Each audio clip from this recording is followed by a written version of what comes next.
Don't the French come up with some really good recipes, especially when it comes to potatoes? Viva la France! So today we're doing one of the classics, which is Pommes Anna, potato Anna. And all we need, potatoes. I'm using Marris Piper. You could use, in the US, something like Yukon Gold. And we need unsalted butter. I'm using a French butter, makes sense, French classic. And salt. Then optionally, pepper, a little bit of thyme, chopped thyme. But you don't have to do them. Classic would just be salt and unsalted butter. So first job is we're just going to melt the butter. And for the amount of potatoes, I've got 7 sort of smallish potatoes. We're going to need about 150 grams. So around about there.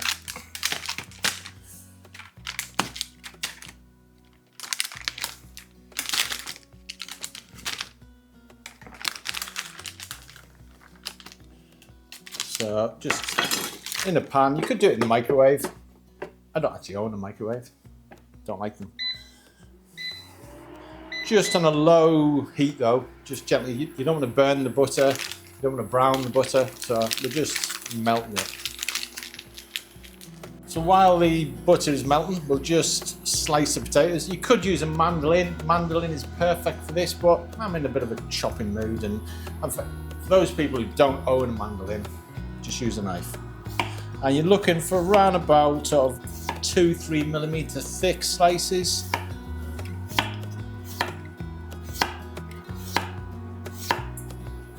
I use a oven safe frying pan for this. I'm using a non-stick. You don't have to be non-stick.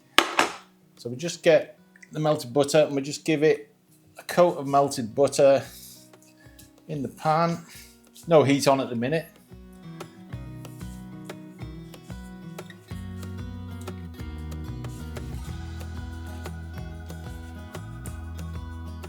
So the first layer, you want to do this fairly neat because this is actually going to be the top layer as we present it. So keep it just a nice sort of overlap, and we'll try and keep a nice sort of circular sort of pattern to it. I'm also not using the smaller pieces of the potato. As we go up through the layers, it's fine. You can sort of be a bit more random, but this is the layer you're going to see.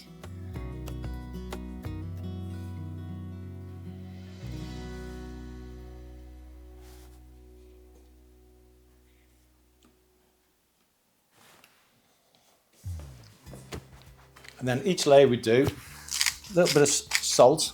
In fact, I'll do the butter first. So melted butter.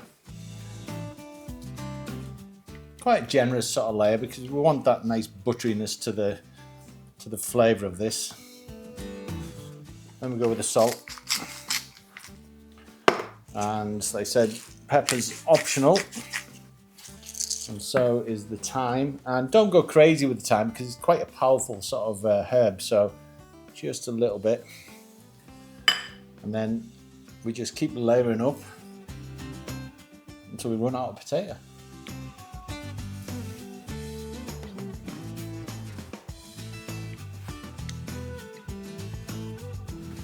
So what I've done as I've built it up, I've tried to keep it sort of even in the pan so it's not sort of up on one side. It make it easier later, and it just makes it an even sort of shape really. So we'll put this on the heat,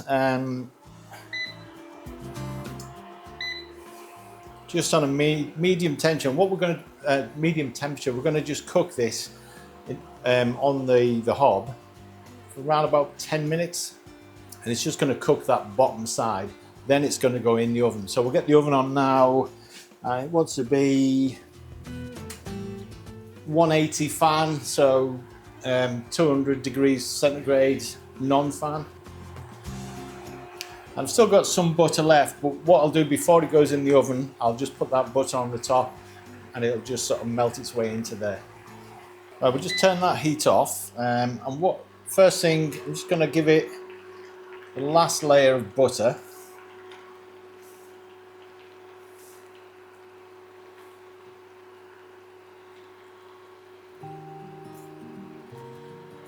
So as I'm using that butter, I'm trying not to use the sort of solids that settle in the bottom. So it's more like sort of clarified butter. Right, I'm now going to cover that with parchment. So if you just get your piece of parchment, fold it into quarters, fold it again, and again. Then if you sort of position that to the center and hold it there, and then we just cut that, and we get like a cartouche, but we're not going to put a hole in the middle, and we're just going to cover that before it goes in the oven. Just press it down a little bit. Now I want to put a weight on it, so I'm just using a tray, and ideally you want to use like bacon beans just to weight it, so you need something that a little bit of weight. I actually lent mine out to a friend and I didn't get them back, so I'm using buckwheat. So I don't know what will happen to the buckwheat, probably nothing, but just in case I don't want to end up with popcorn or something all over the oven, I'll just cover that up. Doesn't need a lot of weight because we're just sort of gently pressing it down and sort of compacting the potatoes as it cooks. Press that down. And then that's going to go in the oven for around about 25-30 minutes.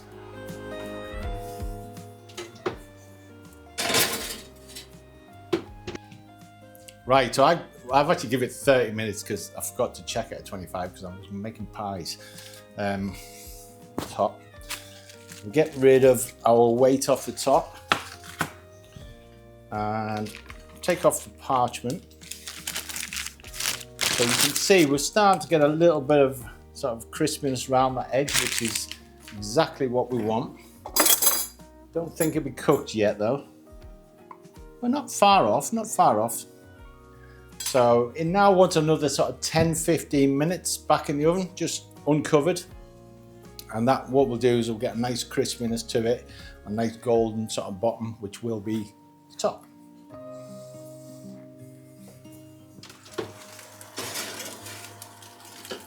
So that's our Pommes Anna. And it's a beautiful potato. It really is a nice potato dish. I've served it with one of my special steak and Guinness pies that if you want to see how to make them, just check the other video. And some carrots. These are a beautiful pie. You should actually check the video because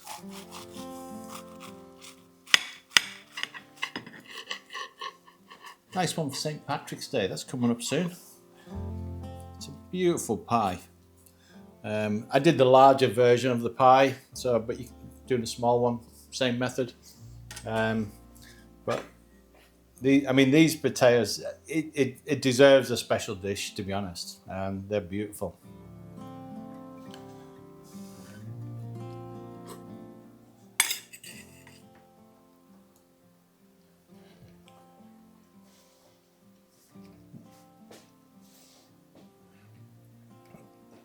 You've got a lovely texture because you've still got the layers. So if you cook it too much and it's like solid, it's like a solid potato again. Still got the layers, you've got that butteriness. It's a beautiful potato. It really is. I think they say for a special dish, something a little bit more fine dining, it is absolutely perfect. And obviously for my pie. I love these pies. So good. So if you like this video, give us a like. And obviously subscribe to the channel and watch all the videos. But we'll be back again for more Just Good Food.